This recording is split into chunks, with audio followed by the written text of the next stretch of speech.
On the Talkback Show, on the radio, or whatever audiovisual device you choose to use. Welcome to the GBC podcast, where we talk about the Packers and our hometown of Green Bay.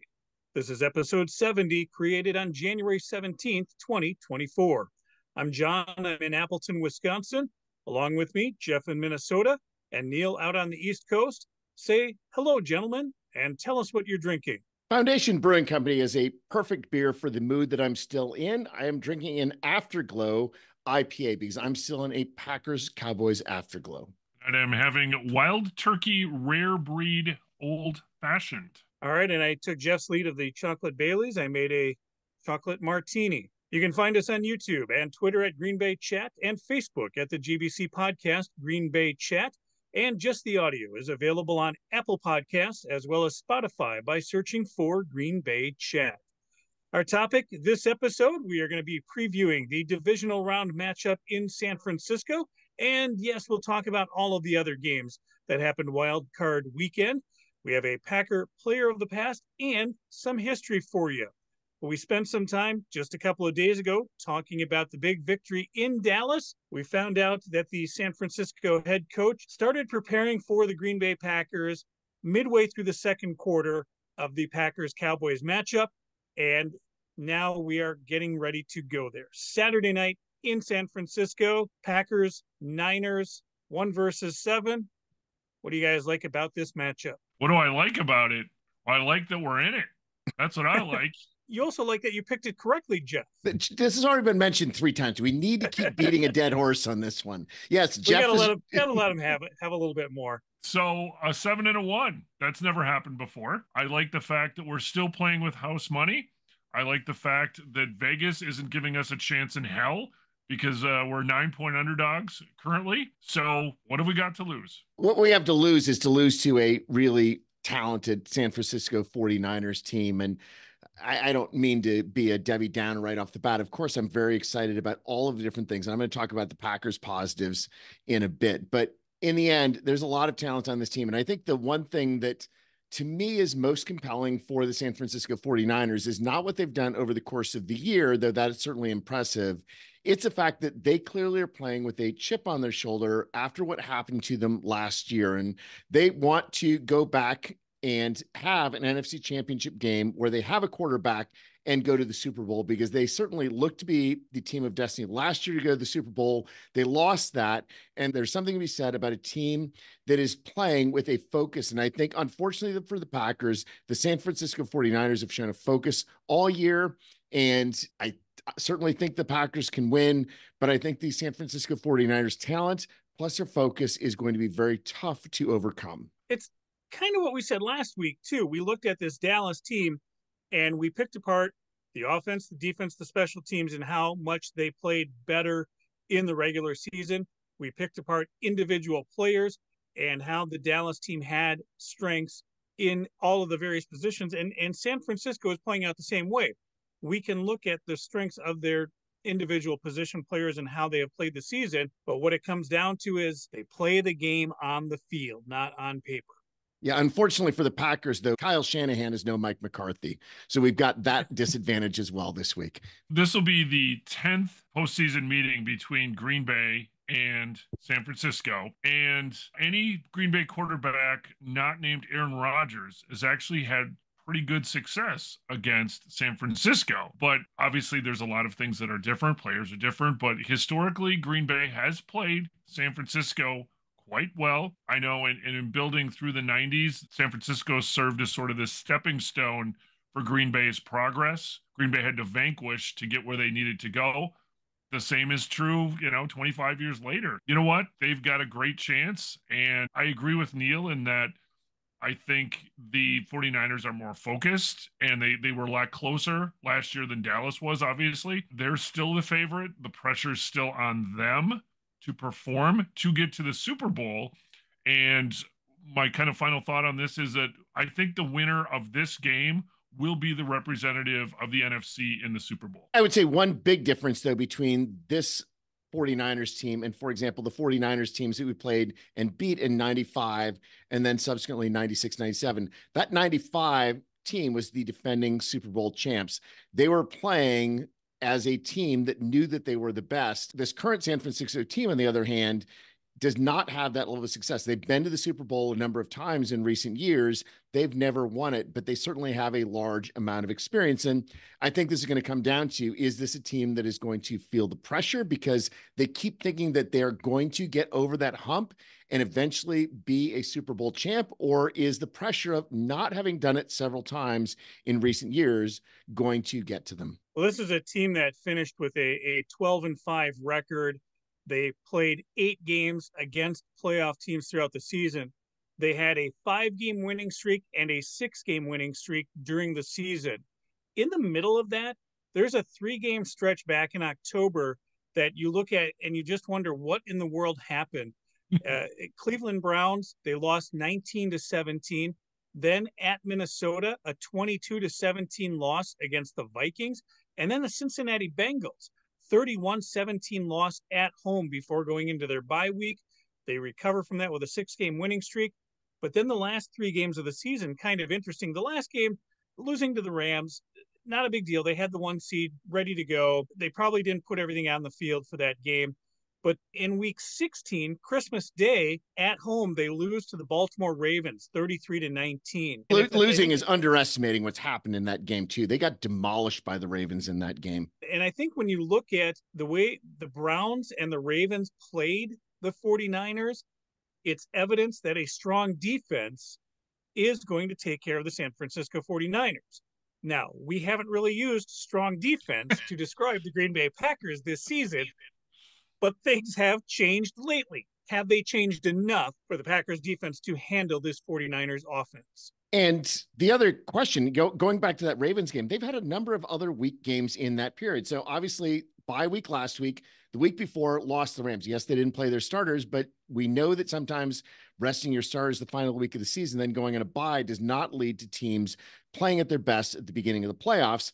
They beat a bad Commanders team the week before, lost to the Ravens the week before that, and beat the Cardinals the week before that. I mean, who have they challenged and beaten? They've got essentially 5 weeks in a row where they have played one good team, and that one good team destroyed them. Are they going to be playing with a lack of fluidity that's going to give us opportunities? That certainly is one of the things that we are hoping for. But a couple of the playoff teams that they did play, in particular, November 19th, beating Tampa Bay 27-14, and winning at Philadelphia on December 3rd, 42-19, a game that probably started the slide there for the Eagles, nonetheless, but showing how well this 49ers team can play against good team. Well, let's talk about their skilled players then at this point, because they've had really good players essentially everywhere on the offense. Brock Purdy was easily the best quarterback in the NFL as far as yards per attempt. Brock Purdy, 9.6 yards per attempt. Second best was Tua at 8.3 yards per attempt. 31 touchdowns, 11 interceptions, so numbers that are basically in the ballpark of where Jordan Love was on the season, and a 111.4 quarterback rating on the season. Those are tough numbers to beat, and you take that combined with all of the other talent they have on that team. And I'm not saying it starts with the quarterback, because I don't think it starts with the quarterback for the San Francisco 49ers, but they've got a quarterback who can put the parts together. And he's more than a game manager for sure, but he's certainly capable of pulling those pieces together. And that's our starting point for where we have to put pressure on Brock Purdy in order to get a little bit of breakdown as far as that offense is concerned. In the games that they lost, a lot of it was on Purdy, where he was getting a lot of pressure and he was just chucking it up, and lots of interceptions, lots of turnovers, for the most part uncharacteristic throughout most of their season. But man, when they had some turkeys, they really had some turkeys. They haven't really had that much in terms of being tested over the last month plus. So maybe a little rust, maybe a little, we're the number 1 seed, a little complacency, who knows? But I go back to Green Bay. They're more than happy to be there. And I think once the Green Bay offensive line can keep Jordan Love upright, Aaron Jones has been just unbelievable over the last month or so. That's huge. The Christian McCaffrey, Aaron Jones kind of matchup, whose defense is going to be able to stop each of those running backs. And then can Green Bay get pressure on Brock Purdy force them into some bad throws, bad decisions, throw it up. And I think turnovers probably are going to really be huge in this game. And it's not going to be like a 1 or 2 turnover game. I'm thinking that there's going to be probably 3, 4 turnovers total in this game. And whoever wins the turnover battle probably is going to win the game. There's one other statistic that's interesting as far as the 49ers are concerned. They've been a very front-running team this entire season. Their point differential is very high. And the result of this is that they have not thrown the ball anywhere near as much as a lot of other teams have, and they've faced a lot of throws from the opposing quarterback. So you look at the raw sack numbers on the year, and Brock Purdy was sacked 28 times. Jordan Love was sacked 30 times. Now, Jordan Love did really well. The Packers have been one of the best as far as avoiding sacks. In theory, Brock Purdy has been better than that, except Brock Purdy actually threw the ball 140 fewer times than Jordan Love threw the ball this year. They've been able to basically build a lead and not have to throw that ball. And so if you look at sack percentages on dropbacks, Brock Purdy is sacked on 5.9% of his dropbacks versus only 4.9% for Jordan Love. And so he is getting sacked at a higher frequency than Jordan Love by a fair margin. And how many of these numbers that they have in the season are an artifact of them being so overall good that the overall game planning of both teams has changed compared to a normal game that is tight right until the end? Neil, you had me at raw sack for starters. Of the games that you're going to look at, I think that the blueprint is in the Baltimore Ravens game. The Ravens, as Neil noted, had San Francisco on their heels for that game. And to your point, Jeff, the way this game on Saturday is going to go is the wheels are going to fall off for one of the two teams. And once it does, I think back to the Brett Favre 6 interception game in St. Louis. It could be that bad for the Packers if the wheels fall off for them and they can't get anything clicking. The defense isn't gelling, or the defense has reverted to midseason form, so to speak. But the same can be said for San Francisco, and it shows in that Ravens game. A little pressure goes a long way. Playing strong defense is going to throw them off of their game. And there is that opportunity, but Green Bay does have to play flawless football on Saturday. Yeah, I'm wondering if it's going to be more of a track meet. I mean, the over-under on this game is 50.5, and I'm thinking this could be like that Arizona playoff game, right? So, between turnovers and sort of the last team to have the ball, they may be the ones to win the game. I think it's going to be a pretty high-scoring game, even if the weather, there may be a chance of rain or not, but it's good football weather even if it doesn't rain. I think it's probably going to be a pretty high-scoring game because both of these offenses it's at some point move at will. And I expect to see a lot of that. The explosive nature of the San Francisco offense is certainly something that we have to be concerned about. And the game plan that San Francisco's offense is going to have is very similar to what we saw for the Packers against Dallas, in that you can attack the opposing defense with any of a number of different weapons. And Christian McCaffrey obviously is the biggest of those weapons. Between his rushing and receiving yards, he had over 2,000 total yards on the season. He had 21 total touchdowns on the season, but you can't just focus on Christian McCaffrey because Brendan Ayuk had 1,342 yards receiving, averaging 17.9 yards per reception. George Kittle averaged 15.7 yards per reception, and Deebo Samuel also averaged 15 yards per reception. Collectively, they added up to 20 touchdowns. They've got a series of different extremely explosive playmakers that are going to be a real challenge for that Packers defense. A lot of offense, Neil, but this defense, they've got some big Nick energy, Nick Bosa. What else does this defense bring in San Francisco? What it brings more than anything is interceptions. So on the season, San Francisco's defense had 22 interceptions. That is tied for first in the NFL. Again, contrasting with the Packers' 31st rank with only 7 interceptions on the season. And it's spread out between a number of different defenders, but clearly their best pass defender is Charvarius Ward with 5 interceptions, which ranks him 4th. He also leads the NFL with 23 passes defensed on the season. They have a number of other people obviously that are getting interceptions. I was actually surprised by the sack numbers for sorry. I was surprised. The raw sack numbers? I was surprised by the sack numbers for San Because there's some Francisco. big sack numbers.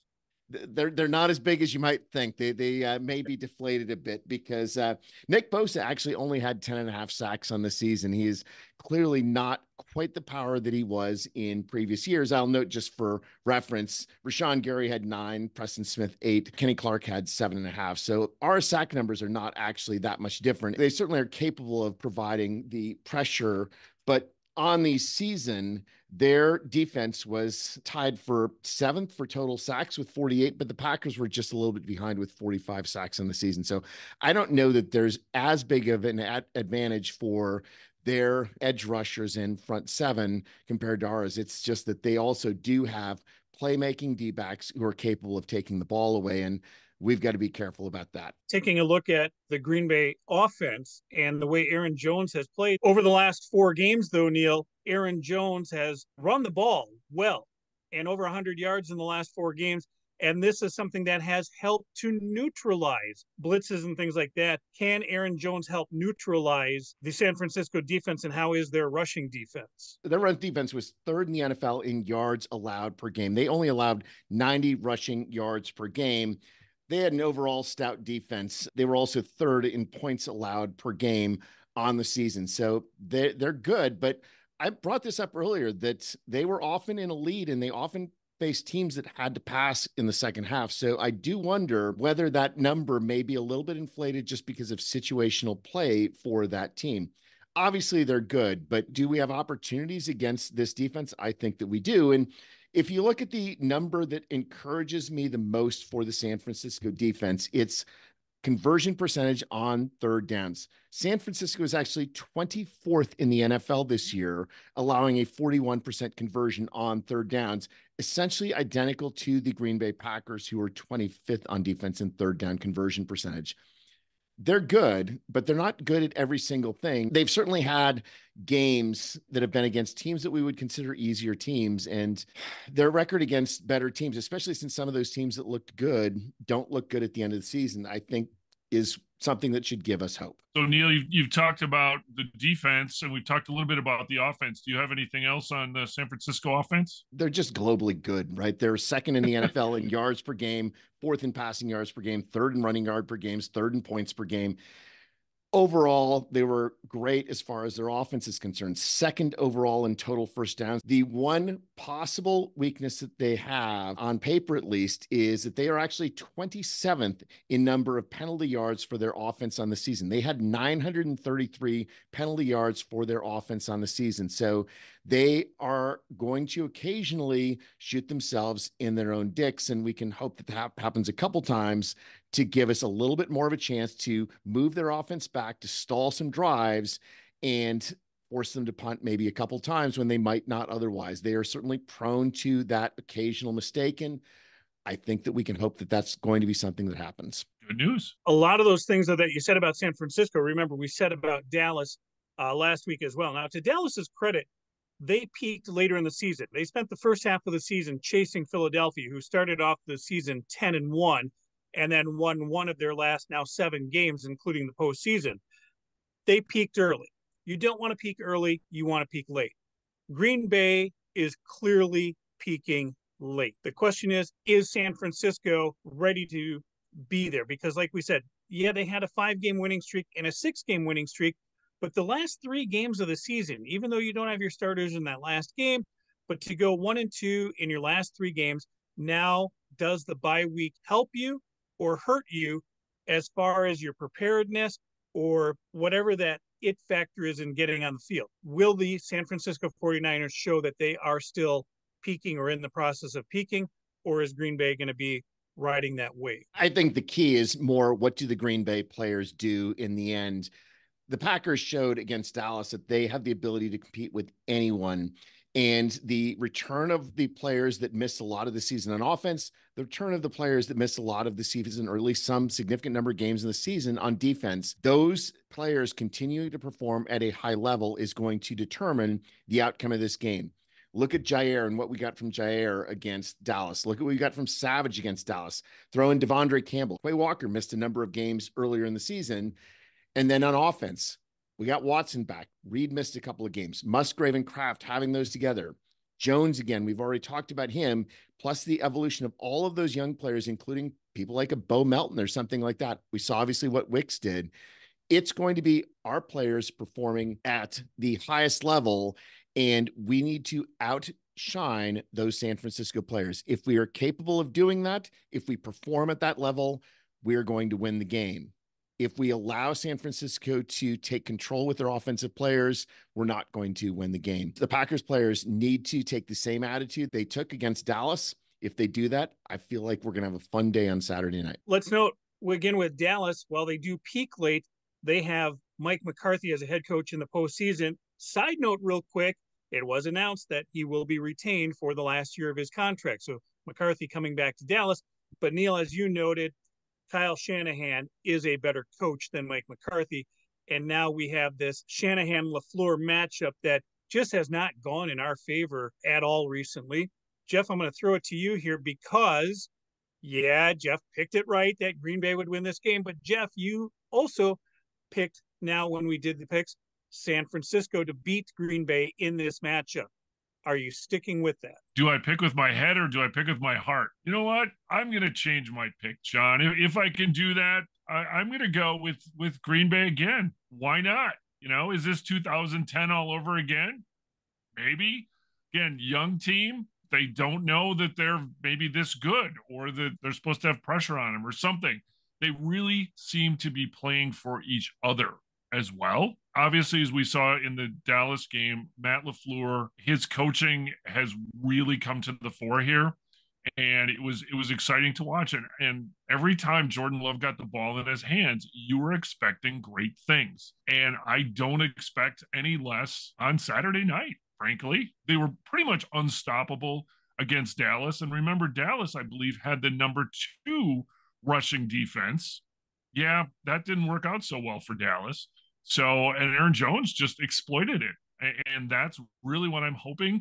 So we're on a natural grass field at Levi's Field. It's going to be a little bit slower surface. And I think Aaron Jones is going to have another field day. And if our defense can just play good enough, and if there are no special teams fuck-ups, or at least really major ones to swing a game, and that's a huge if. Okay, I get that. Okay. You're asking a lot now, Jeff. I know.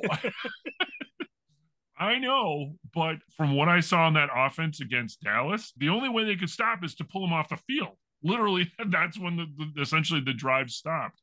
So you know what?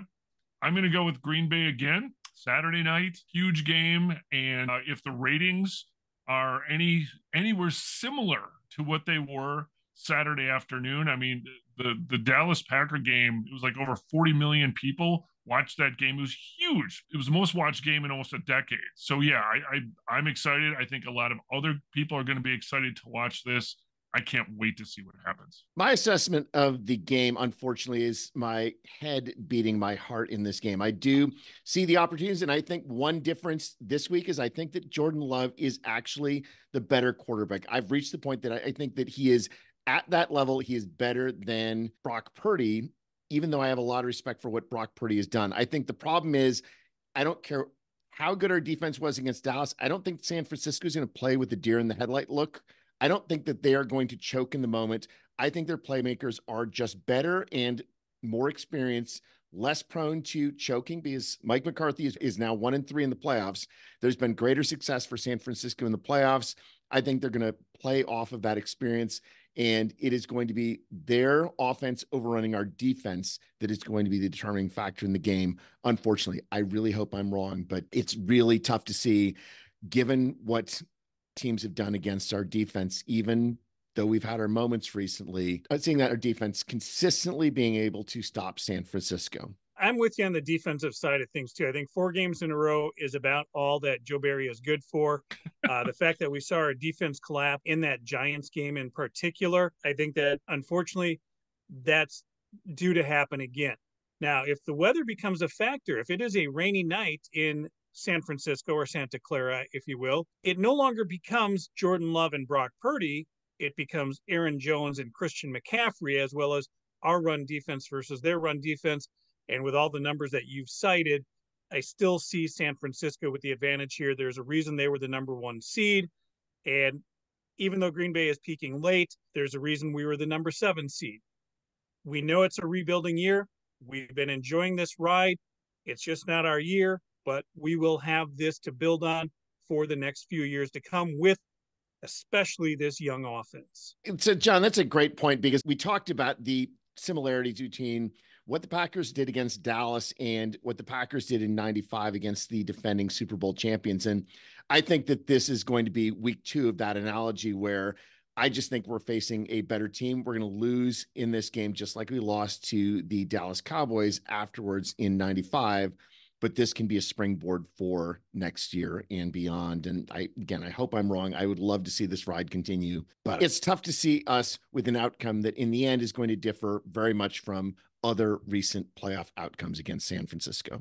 Jeff, I will tell you, my mom is rooting for you to be right so that my dad can call both Neil and me idiots again after this show comes out and after the games are played this weekend. With that said, let's take a look at the rest of the wild card weekend. Let's see what we got right and what we got wrong. You know, the easy side of the coin is the AFC. We botched the AFC somehow in our preseason picks, but we did all right here in the postseason picks, other than Neil taking Miami to beat Kansas City. Neil, you kind of said it to us in the text chat, but reiterate your thoughts there. Something about Kansas City just bored with the regular season and you got fooled by it. There just are certain teams that they can't get themselves to be fully motivated to play at their best level in those regular season games after they've experienced a level of success. They are the defending Super Bowl champs after all, and they just weren't at that same level all year. But it's always a mistake to count out a team that has proven success multiple times over the years. And they've got the muscle memory that no other team has. They've got the muscle memory to say, no, we know how to win playoff games. We will figure out a way to do it. And they've got an intimidation factor with having the best quarterback in the NFL on their side. And I think the other thing, though, is that Miami just looked completely defeated by the weather. I think that they responded much worse to the weather than I thought they were going to, and that made the difference. This was a game where the weather was a major factor more than any other game I've seen in a long time. And you could tell in that fourth quarter, the Dolphin players, especially the defensive players, just did not want to be out there. We all got Cleveland wrong, though. Holy cow, the Houston Texans. Did they look good? CJ Stroud. Wow. He's for real. And Carolina's got to be going, wow, we could have picked him, huh? But no, he was amazing. Cleveland looked sort of like Dallas. They were kind of discombobulated there in a number of times in the game. It did not look like their defense was strong, which they were really known for. And Joe Flacco did not have a great game, and he was just kind of chucking it around. I mean, he was Favrean out there almost. He was Favrean after they fell behind, but this is exactly I would argue that's the good Favrean, that you're not just sort of giving up on the game. You're going to totally try to win. And I just think that they had cobbled together a good season, and they seemingly thought the accomplishment of finishing where they did was sufficient. And all of the things that they had to cobble together just fell apart in the playoff game. And Stroud is great. And I'm really hoping that, I mean, we talked in the preseason about all of these great AFC quarterbacks. Well, now you've added Stroud to that as well. Yeah. The AFC is going to be really fun to watch between all those quarterback battles, but I'm really hoping to see a couple of Stroud versus Love Super Bowls in the future. Nice. That'll be fun. Right. And speaking, that's the example I was going to say here is Houston is a young team growing as well. Now they're going to run into the Baltimore Ravens this weekend, and unfortunately that probably will be it. Kansas City and Buffalo, the other matchup. I think all three of us are on board with Buffalo, Baltimore going on after that. So we'll keep an eye on the AFC to see what happens there. On the NFC side, boy, what a mess. So, for some of you, for some of us who were high on Dallas and or Philadelphia, it's not looking good. Jeff, you still got San Francisco alive, but you took the Rams over Detroit. What happened in that game that, first of all, it was 24-23 with over 7 minutes left to play in that game. How did the Rams not convert on anything? How did Detroit hold on to this? What happened in that matchup? I don't know, because I was talking to you guys and I may or may not have had a couple cocktails. I was going to say, we were all drunk after the Packers game and chatting. And I don't think any of us have any decent analysis on Detroit against the Rams. And that's all perfectly fine because we had an absolute blast just being in Packers bliss. Last week, I waffled, right? Because I was kind of like, this was sort of the head hard pick. And you know what? Detroit, I've got a coworker whose husband is a huge Detroit Lions fan. And she told me literally her husband was weeping at the end of the game when they won. He just was so, I mean, this is a fan base that has just been tortured. I'm happy for Detroit.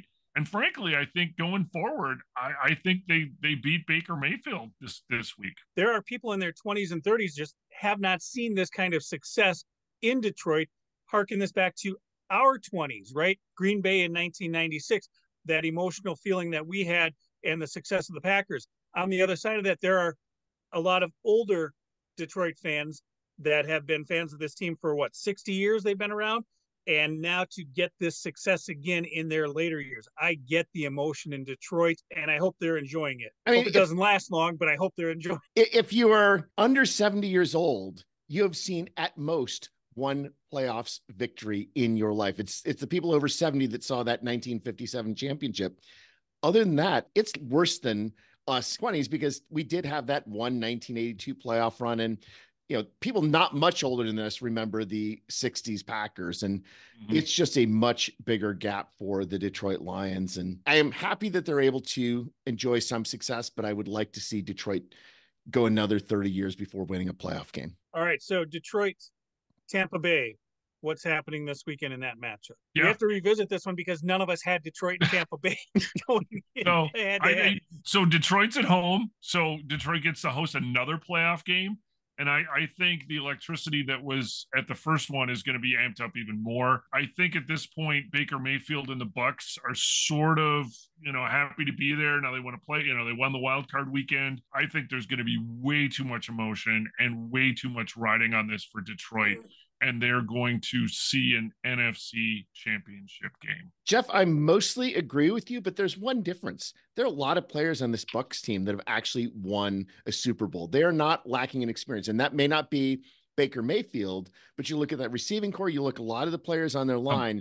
This is a team that actually does have some experience. And although I think Detroit is going to win, I think the Bucs can make it interesting at least. Yeah, this is a Tampa team that is playing well above what their expectations were for this season to win their division and get this far in the playoffs. So a good game lined up in Detroit for the weekend. So if we're going to revisit our picks, what do we think then for championship weekend? Are we all sticking with Baltimore Buffalo? Make it easy. Baltimore Buffalo over on the AFC side. Yep. That nodding your head makes for great radio. Sorry. I really feel like I should apologize to Taylor Allison Swift for not having faith in her impact on Kansas City. I still think Buffalo is the better team. I still think that those weaknesses of the Kansas City receivers are going to eventually have an impact in the playoffs. And I think the fact that Patrick Mahomes is playing his first ever road playoff game will be a challenge. It's something that he is going to look forward to. I think that Andy Reid is a superior coach. I just think this might be Buffalo's year. All right. So then in the NFC, Jeff, you already said you think Detroit is going to the NFC Championship game, and you're picking Green Bay at Detroit. Did I hear you correctly with that? That is correct. Wouldn't that be something? Wow. It would. It would. I'll go Detroit at San Francisco. Neil, what do you like coming out of this weekend on the NFC side? I think I already said Detroit and San Francisco. So all right. I'm going to say this. I think that if the Packers beat San Francisco, Detroit's going to feel the pressure even more. And I think that we might get Tampa Bay if the Packers win. If. That is a bold prediction. Excellent, Neil. And while we enjoyed the celebration of that postseason victory with Jordan Love, it was the first time in over 40 years that someone not named Aaron Rodgers or Brett Favre was the quarterback in a playoff win for Green Bay. And that leads us to our Packer player of the past, Neil. Lynn Dickey is a player that those of us who are of a certain age remember very fondly for a few very glorious years of the Packer offense in what was otherwise a very dim period in Packers history. Lynn Dickey, born as Clifford Lynn Dickey, so another Packers Clifford quarterback, was the original number 12 for the Green Bay Packers, and a player who over the course of his career, you have a large number of what ifs because of injuries. Lynn Dickey was from Paola, Kansas, born in 1949, and he went to Osawatomie High School in Kansas. Osawatomie sounding like a town in Wisconsin. He won the state championship in Kansas and has his high school football stadium named after him. He went to Kansas State for college and had a number of highly productive years in Kansas State. In the 1970 season, he was fourth in the Heisman Trophy voting and was the MVP of the North-South Shrine Game. His 6,208 career passing yards at Kansas State was the Kansas State record until Josh Freeman broke it in 2008. So the record for over 40 years. And when the Big Eight expanded in 1996, they named the greatest Big Eight quarterback of all time. That was Lynn Dickey. After college, Lynn Dickey was drafted by the Houston Oilers. And he was drafted in a weird sort of situation because he was a third-round draft pick, but the Oilers picked Dan Pastorini as the third overall pick in that draft. So the Oilers drafted two quarterbacks in their first 3 rounds, and that led to a competition in a situation where we've got this anointed quarterback and then this other quarterback that we're going to fight it out. Now, this was a team that had a number of bad years, and Dickey did play for a number of starts in that starting time period. But it was an odd situation for a player to enter into. And in his first season, he started 2 games and had 0 touchdowns and 9 interceptions. So sort of a rough start. And in the second season, he was competing with Dan Pastorini, and he had an event occur, which unfortunately was a signature of his career, in that he had a broken hip during a preseason game and ended up being in the hospital for a month after that injury. So during the time in the hospital, he went from 210 pounds down to 170 pounds. This is a situation that's obviously extremely devastating to come back from. One of the things that Lynn Dickey was known for was his grit. He just wasn't going to allow pain or anything else to get in his way. So although he missed that entire 1972 season, he was back and ready for the 1973 season. And he made 4 starts in that 73 season. He had only a 1-3 record, but that one win was actually the only win for the Houston Oilers in that season. And although he had 6 touchdowns against 10 interceptions, that was better than Dan Pastorini's 5 touchdowns against 17 interceptions. Different game at that point. Unfortunately, by the time 1974 came around, Dan Pastorini started to take a little bit of control. Dickey did start 4 games, but not a lot of impact. And then in 1975, he had 0 starts. The Oilers went to 10-4 that season, and Dan Pastorini was established as the starting quarterback for the Houston Oilers. And after that 1975 season, the Packers were in a desperate situation for quarterback, as they seemingly were for a very long time. They had John Hadl the previous year. At age 35, John Hadl had a season in which he had 6 touchdowns and 21 interceptions. We need an improvement on John Hadl. And so the Packers traded John Hadl, Ken Ellis, and a couple of later draft picks to the Houston Oilers for Lynn Dickey. So Lynn Dickey started with the Green Bay Packers in the 1976 season. Now, when he comes to Green Bay in 1976, I think you're going to notice this, Neil. He was not wearing number 12, or he couldn't. There was a guy on the team playing quarterback named Don Milan. Milan, the prior year, had 1 start for the Packers, was in the mix at the quarterback in that prior season. He's wearing number 12. So Lynn Dickey, in that first season, in his first, I believe, 4 seasons, wore number 10. 10's a good number. 10 is a good number for a Packers quarterback, and let's hope that that magic continues. In that 1976 season, Lynn Dickey started 10 games, had a 4-6 record, but his injury problems continued. He had a separated shoulder followed by an infection, and so he only ended up playing 10 games in that year. He won 4 of the 5 games the Packers won that year, but not a season that he could complete.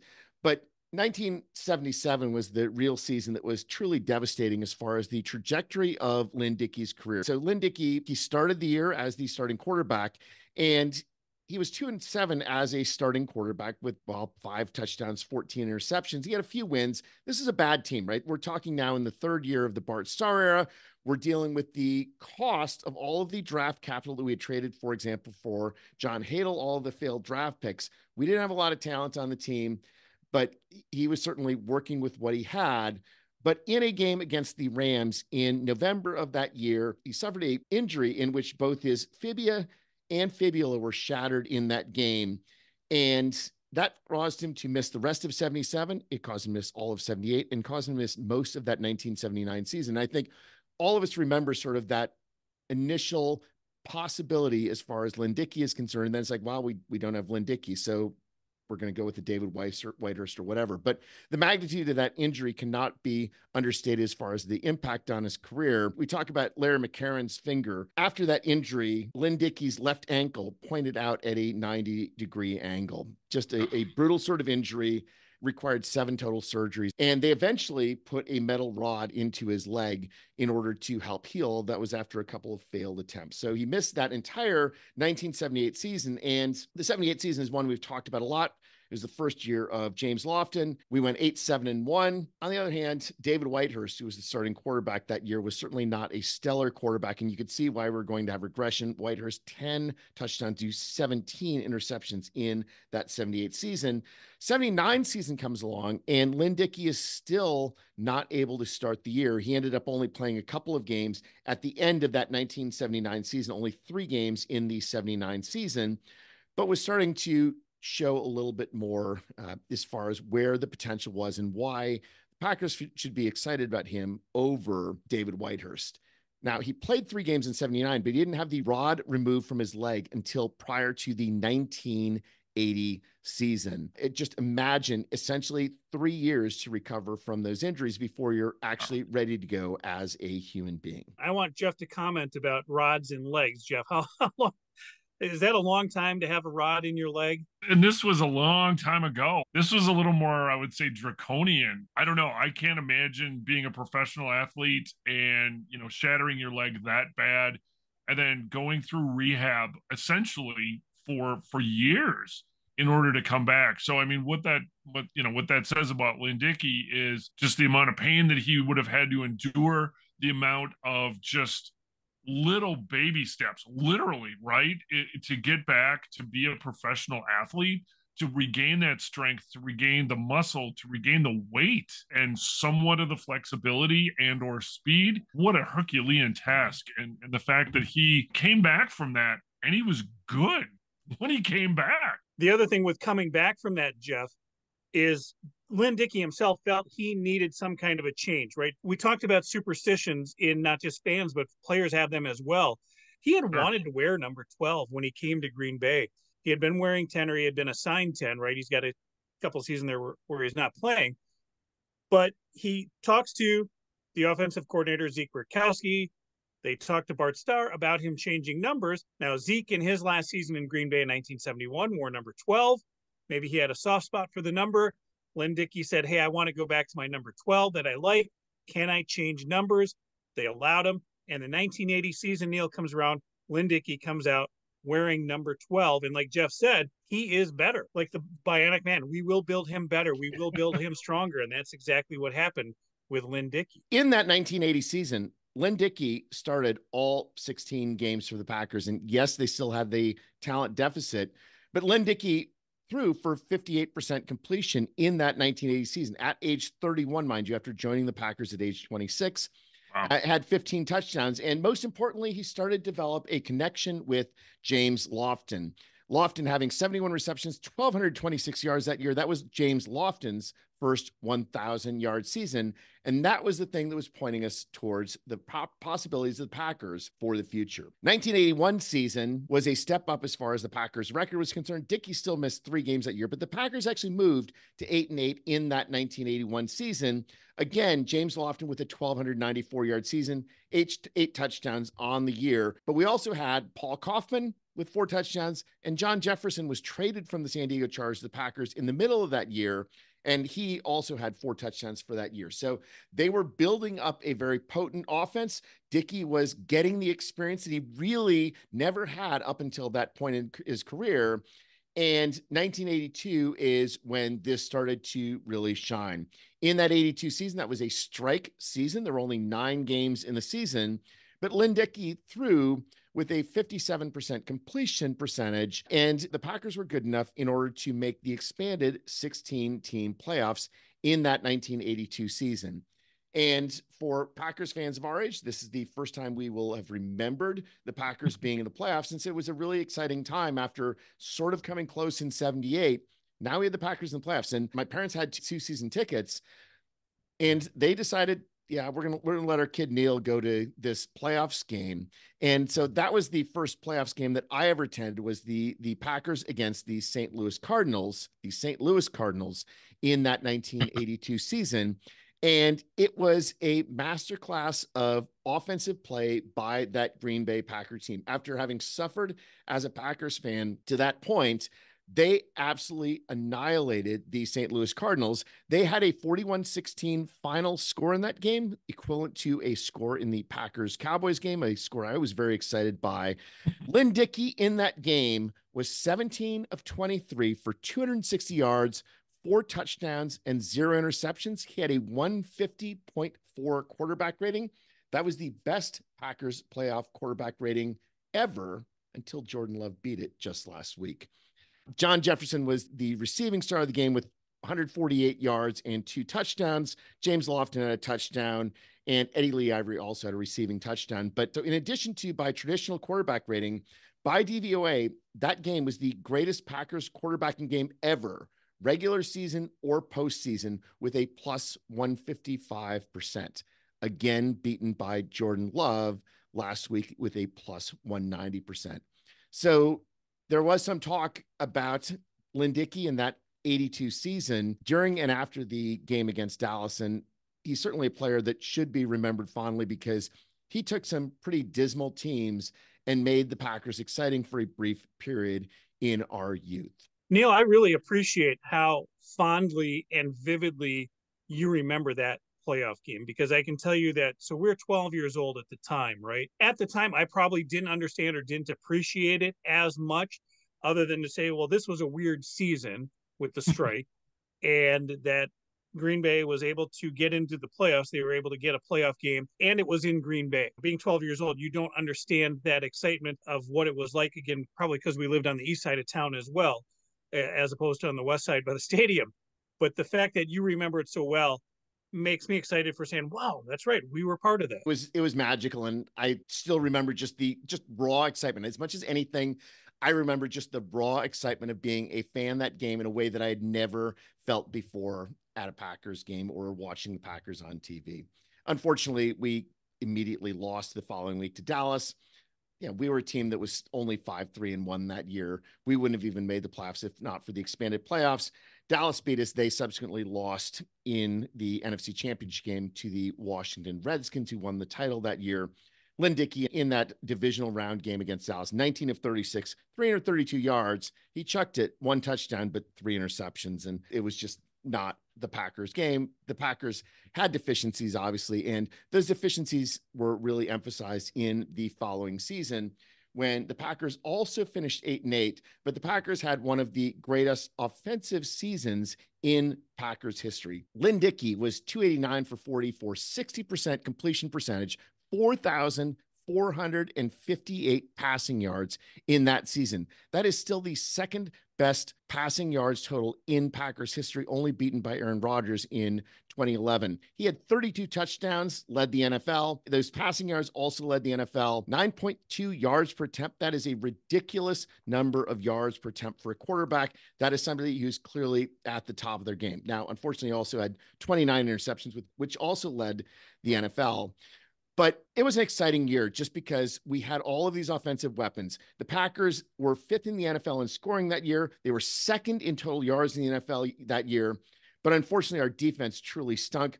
Our defense had allowed the most yards in the NFL that year. Our defense allowed more points. They allowed more yards than our offense was capable of doing. Well, that's how you end up with an 8-8 season.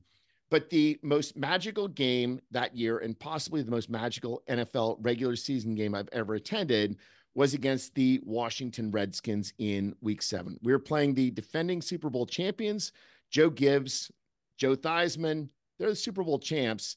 And I was at that game. Jeff was at this game. And it was just a pure shootout. It was pure chaos as far as both teams were concerned. There was no defense whatsoever. It was down, back, down, back, down, back, down, back. And even in the third quarter, your thought was whatever team has the ball last, they're going to win the game. Lynn Dickey, 22 of 31, 387 yards, 3 touchdowns, and an interception. Kaufman, Lofton, Jefferson, and Mike Mead all got involved in that game. And Gary Ellis also had 105 receiving yards in that game. Unfortunately, again, our defense was not able to do anything to stop them. And when the Packers scored their final points, it was a 20-yard field goal by Jan Stenerud. And this seemed to portend bad things. We should have scored a touchdown there. We only got the field goal. The field goal gave us a 48-47 lead. But Joe Theismann still had a minute 19 in order to move down. And sure enough, Joe Theismann gets the ball, and it seemed that we could do nothing to stop them. They go all the way down to field goal range, and they've got the previous year's MVP of the league, Mark Mosley, setting up to kick a field goal to win the game. Mark Mosley, as a kicker, was MVP in the strike season. He missed 0 field goals the entire year. The field goal was being kicked right at me, and it was really close to the upright, really high, such that the people around me could not tell for sure whether it was made or not. We were required to see the reactions of fans elsewhere to know whether that field goal was made or not. And then it was absolute pure bedlam. Again, just, I've never experienced a regular season game that was so magical. And obviously this is partly because of my youth, but this taught me what live football could be. It told me where the real highs of the NFL are. And I think that my fandom really grew and has developed because of the foundations from that game. So we were both there. We were both youths. And it was a Monday night game, and it was late. The game was back and forth. It was exciting. I know from my vantage point, I couldn't tell. So it was sort of like that swell, right? You couldn't, because I didn't have the right angle. I couldn't tell if the final field goal was good or not. But just sort of the roar of the crowd as it kind of came around, and knowing obviously with the home crowd roaring like that he clearly missed. That was the first game that I had ever been to, so I picked a hell of a game to go to on that. But it was, yes, for all those things Neil said, it was memorable, it was exciting. And this is when Green Bay was really looking for, because it was a Monday night game, they didn't get on Monday Night Football very often. They were really looking for respect and just kind of to find their place. And this really helped because it was a national stage, obviously, and it was defending Super Bowl champions, and it was a exciting game and one of the most high scoring, and stood for a long time as the highest scoring Monday Night Football game ever. All those things, it was a blast, and Lynn Dickey had a hell of a game as well, didn't he? In that season, if I recall correctly, that we ended up 8-8. There were some preseason predictions of the Green Bay Packers being able to get into the playoffs and get to the Super Bowl. And that was a testament to the strength of that offense. Bringing in John Jefferson, I remember them bringing the high five to town. I mean, high fiving was the thing when we were 12, 13-year-old kids, right? That was awesome. And with Dickey and Kaufman and the players that Neil has mentioned, it was, in these formative years for us watching football, a great season. Unfortunately, the Packers did not make the playoffs that year. The defense foundered. Bart Starr was fired at the end of that 1983 season. They hired a Packers legend who had taken the Cincinnati Bengals to Super Bowl. Forrest Gregg is the head coach. Forrest Gregg had a more tough-nosed approach to football. Lynn Dickey's play never reached the level again that it did in that 1983 season. He started 2 more years for the Green Bay Packers, put up reasonable numbers, but again, nothing that ever approached what he did in 1983. And then he retired after that 1985 season. But Lynn Dickey did have an impact as far as the total numbers for Packers quarterbacks. And in his career, he had 21,369 passing yards. That is still the 4th most passing yards in Packers history. At the time he retired, it was the 2nd most, just behind Bart Starr at 24,000 passing yards. As far as passing touchdowns were concerned, Lynn Dickey had 133. When he retired, he was only 19 passing touchdowns behind Bart Starr at 152, obviously passed since then by Rodgers and Favre. But Lynn Dickey is still 4th in all-time passing touchdowns by a Packers quarterback. Lynn Dickey, when he retired, was 1st in Packers history for interceptions thrown. He's now 2nd behind Favre. Hey, you've got to be a really good quarterback to throw that many interceptions. Well, he was good for a couple of years, and that was good enough, and the Packers weren't great as well. Lynn Dickey, certainly the real question are the what ifs. What if he had not missed essentially 4 seasons in his first 9 years due to injury? What if he had not had those horrible injuries? What if he'd been able to develop normally as a quarterback should have? He clearly had a mentality that was a winning mentality. He was a beloved quarterback for the Packers during that time. And it was great during the Packers Dallas game to hear Lynn Dickey's name mentioned again by commentators. And with as good as that 1983 offense was on the defensive side, with apologies to Johnny Gray and Ezra Johnson and John Anderson and even a rookie, Tim Lewis, that defense was shit. And there's a reason for that, Jeff. So give us a history lesson of why the defense maybe floundered a little bit in the early 80s. So this is kind of a 2-for-1, being that we are coming up to play San Francisco. So I'm going to give a brief history of San Francisco 49ers and how in the late 70s and early 80s, the San Francisco 49ers built their 80s dynasty through the draft, and how Green Bay was a really, really big part of that, as it turns out. So the San Francisco 49ers franchise began in 1946 as charter members of the All-America Football Conference, merging with the NFL in 1949, and they are the 10th oldest franchise. They did not see much playoff or championship success early on and through the 60s, unlike Green Bay. The dawn of the 70s saw some success for the 49ers with 3 straight playoff appearances from 70 to 72. Unfortunately, in the playoffs, the 49ers were defeated in each of those 3 seasons by the Dallas Cowboys. San Francisco quickly slipped back into mediocrity, or worse, for the rest of the decade. It wasn't until Bill Walsh was hired in 1979 that the fortunes of the 49ers would begin to look up. Walsh was hired after a dreadful 1978 season in which San Fran finished 2-14. It was the selections in the 1979 draft that would help propel the 49ers to dynastic success. In that draft, San Francisco picked Notre Dame QB Joe Montana in the 3rd round, 82nd overall, and much later, Clemson wide receiver Dwight Clark in the 10th round, 249th overall. The 1980 season for San Francisco saw some progress with a 6-10 record. But it was the 49er defense that was problematic, surrendering 415 points that year after giving up 416 points the prior year. It seemed like they needed a playmaker on defense, a future Hall of Famer that would dominate and strike fear in opposing offenses. Enter the Green Bay Packers. In 1980, Green Bay stumbled to a 5-10-1 record, good for the 6th overall pick in the 1981 draft. The 49ers, with their improved 6-10 record, were slated to draft 8th. Now, the Green Bay defense, much like the 49ers, was in search of a playmaker. However, both teams figured a linebacker by the name of Lawrence Taylor would not be available by the time their number came up, and indeed, he was drafted 2nd. Instead, the Packers were looking at a promising defensive back from USC. In fact, Green Bay was so interested in him that after his first workout failed to impress secondary coach Ross Fichtner, he and his girlfriend were flown to Green Bay a few days before the draft to meet and have dinner with Coach Bart Starr, personnel director Dick Corrick, and their wives. By all accounts, the dinner went well, and Corrick thought they had their man. Unfortunately, due to input from Fichtner, as well as pressure from other position coaches, Bart Starr made the decision to not pick the defensive back from USC and instead picked Cal quarterback Rich Campbell with that 6th overall pick. USC defensive back Ronald Lott was selected by the 49ers with the 8th overall pick and started every game in 1981 as a rookie. Ronnie Lott had 89 tackles, 7 interceptions, of which 3 were pick sixes, and 2 fumble recoveries on his way to a Super Bowl title that year, as well as 3 more in the 80s, and a 14-year Hall of Fame career.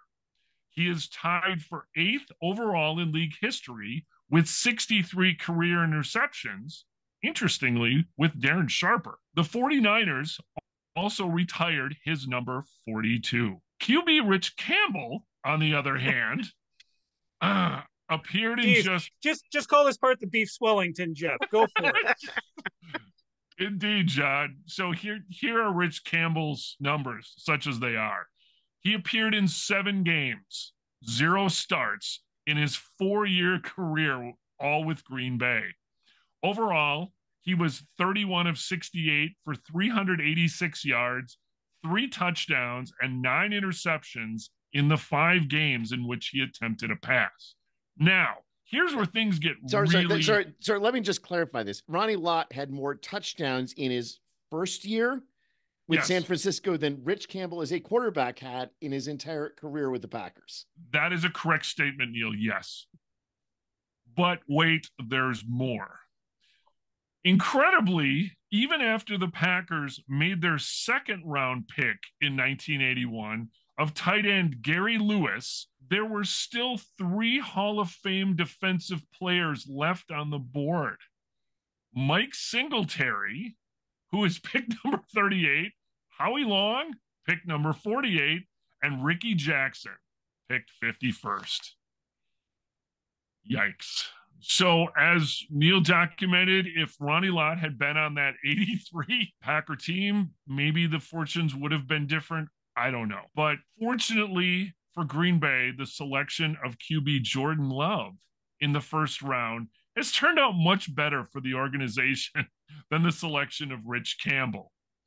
All of Love's talents will be needed this weekend in order to upset the 49ers on Saturday night. And that, how you noted that 81 draft, Jeff, is a testament to the culture change that would happen 10 years later in Green Bay, getting football people into this program, getting to a point where you need defense. The draft became an entirely different thing eventually for the better, which is good news. But yeah, you look at that 81 draft and they had Dickey recovering, as Neil noted. David Whitehurst is in camp. He's not terrible. He's serviceable. I can see wanting a quarterback, but there were literally no quarterbacks in that 81 draft that amounted to anything, save for maybe a few good seasons out of Wade Wilson in Minnesota. And knowing that you needed defense, and then as you noted, boy, the fact that you could have gotten Ronnie Lott and Mike Singletary in the same draft in 1981, I'm going to just cry myself to sleep thinking about that one. It is indeed, it's mind-boggling, but like you hit the nail on the head, right? When San Francisco hired Bill Walsh, he was a football guy. They started building through the draft. That's how they built it and became a dynasty in the 80s. And ironically, when Ron Wolf hired, a guy from San Francisco, right? Mike Holmgren, almost, it was like deja vu all over again, except for the Packers. So, but it was just, you look at that draft and just what could have been and just the wasted picks and just like, holy cows. But you know what? I thought it was fascinating, but just, and the other thing where Bart Starr really didn't want to kind of rock the boat. He didn't want to upset the position coaches. So he listened to the position coaches, even if they, well, frankly, were wrong or off base against certain players. It appeared to be racial bias within the position, some of the position coaches and things like that. And when they reported to Starr then, and Bart, again, sort of didn't want to rock the boat. So he listened to them instead of maybe picking the best guy. We were mitered in mediocrity for a while because of the way this played out. Now, we could spend hours on flawed Packers drafts. We can also probably spend hours on the connections between the Green Bay Packers and the San Francisco 49ers. As you noted, Jeff, when Holmgren comes into town under that Bill Walsh tree, we don't need to go that route. We just need to worry about Saturday night, Green Bay heading to San Francisco. We've already made our predictions, but your final thoughts for this episode. Well, John, as I said earlier, I'm picking this game with my heart. I'm hoping for an exciting Packer win. I would love to see the Packers in the NFC Championship game. There's a bunch of other statistics about the Packers in the playoffs, and it's just amazing how many games they've played and how good they've been in the playoffs. And I would certainly like to see them build on the legacy, a young legacy, and I'm hoping that we see this build not only this year, but as we've talked about into future years, great building blocks and a foundation for the future. But man, I'm hoping they can pull this out Saturday night. Go Pack. History doesn't matter in any given football game. It doesn't matter what happened between the Packers and the 49ers in the 90s or in the aughts or earlier in this century. All that matters is the two teams that are facing one another on Saturday evening. And we have seen the improvement of this team. And Jordan Love has become one of the best quarterbacks in the NFL over the second half of the season. And we put the ball in Jordan Love's hands, complemented, of course, with Aaron Jones, but we've got the possibility of having great things happen. And I'm going to choose two statistics to emphasize that. First, Jordan Love in the past 2 weeks on third down has been 11 of 14, one of those incompletions a drop, 138 yards, a 147.3 quarterback rating, 3 touchdowns, and 11 first downs. That is every single completion on third down by Jordan Love has been a first down. That is a quarterback that is rising to the moment. He is showing himself to be one of the greats in the NFL. The other thing is I like DVOA. I have not talked about DVOA a lot over the course of the season. And that's because, well, the first half of the season stunk and that weighted down our DVOA numbers on the year. But weighted DVOA places greater emphasis on the most recent games. And the Packers have really risen in weighted DVOA over the last few weeks. Prior to last week, they were still only 12th in rated DVOA. They have moved up to second in the NFL in weighted DVOA behind San Francisco at the second position. Our offense is just slightly behind San Francisco, second in the NFL in weighted DVOA. And I'm not going to talk about our defense, but overall, the DVOA numbers say that we are not a 7th seed that just snuck in. We're not a team that's lucky to be in the playoffs. We are one of the best teams remaining in these playoffs. We've got a chance to go out there. Those players have a chance to make their own names known and part of the Packers legacy. I want to see this team do it. I'm really excited about the potential. I'm really excited about this specific game on Saturday night. Go Pack, go. And one of the things we forgot to mention in episode 69 is it was our first postseason victory since starting the GBC podcast. All right. If you're watching us on YouTube, please hit subscribe, leave us a comment, find the GBC podcast at Green Bay Chat. That's all one word, Green Bay Chat. We are on Twitter, Instagram, TikTok, Snapchat, Apple Podcasts, and Spotify. On Facebook, it's the GBC podcast /Green Bay Chat. And may you fully appreciate the magnitude of your impending good fortune. Thanks for joining us. Good night. Go Pack, go.